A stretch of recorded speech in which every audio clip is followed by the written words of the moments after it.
There's a saying that something insignificant is small potatoes, which strikes me as not being very fair to the potato, which you can find all over the world, and it does have quite a story.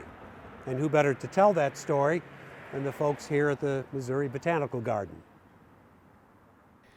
In the newly renovated Peter and Stephen Sachs Museum at the Missouri Botanical Garden, the potato has taken center stage, or maybe we can say the classic side dish has been made the main course. People, when they walk in, are a little bit confused. Even if they love potatoes themselves, which generally most people do, they don't understand why we would have focused an exhibition on the potato. It just seems too humble, too overlooked.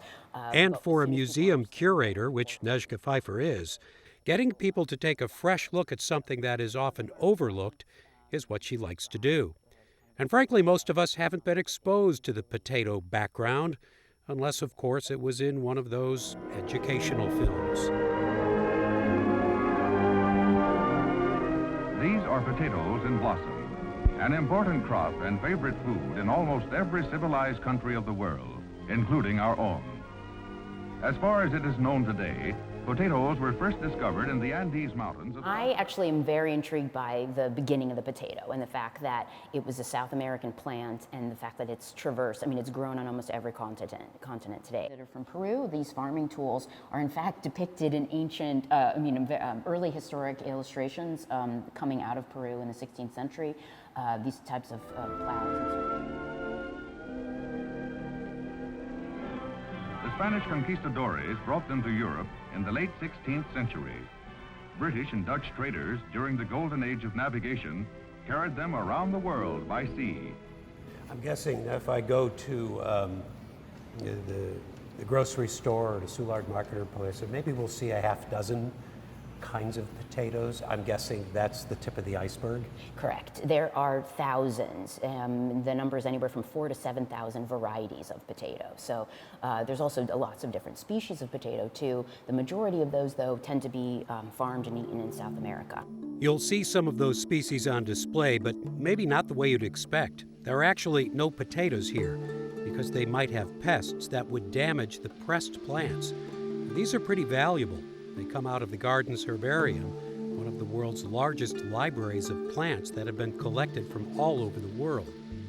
So what you see is the part of the plant you would not eat. The potato's part of the nightshade family. Leaves and flowers can be toxic.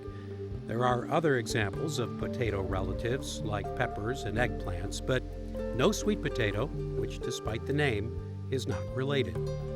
However, you will find the species we address as Mr. Can't do a potato exhibit without Mr. Potato Head, I suppose. You really can't. The potato is really a great deal of like even global pop culture. Almost everybody eats fries of some kind, regardless of where you think they were invented. But the potato head toy is really an international phenomenon. A lot of people understand what it is. And so different staff and collectors lent some of the different types of, the different editions of Not potato everybody heads. realizes that originally you were supposed to use a real potato. I know, that was I'll be honest, that was a shock to me. Whatever kind of bag you buy them in, potatoes are for eating in hundreds of interesting and attractive ways at tables all around the world. The exhibit opened around last Thanksgiving with the side dish connection, and will run through St. Patrick's Day with the Irish connection, the potato famine of the 1840s. It changed Irish, American, and St. Louis history. And in fact, it was an Irishman, the one who runs the Botanical Garden, who first suggested this exhibit and helped fill one of its display cases. And again, people apparently have been mashing potatoes for a long time. Yes, they have. The majority of this collection comes from the garden president, Dr. Peter West Jackson, and he's collected potato mashers from around the world. For a simple, delicious main dish, mash potatoes and make nests to be filled with any sauce preparation of eggs, meat, or fish. These are being filled with potted meatballs.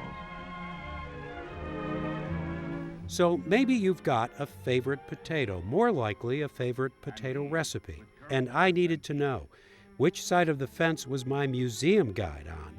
So are you a creamy potato salad or a warm German potato salad Yes. person? Well, I'm of Central European, Austrian background, so yeah, warm German with oil and vinegar, no cream. Yeah, potato I'm salad, with you on yes. that one. Okay, good. Okay, this might not be the most dazzling exhibit you will see, but the setting couldn't be better. This museum by itself is worth a look. And what's in the cases? Well, maybe that's just gravy.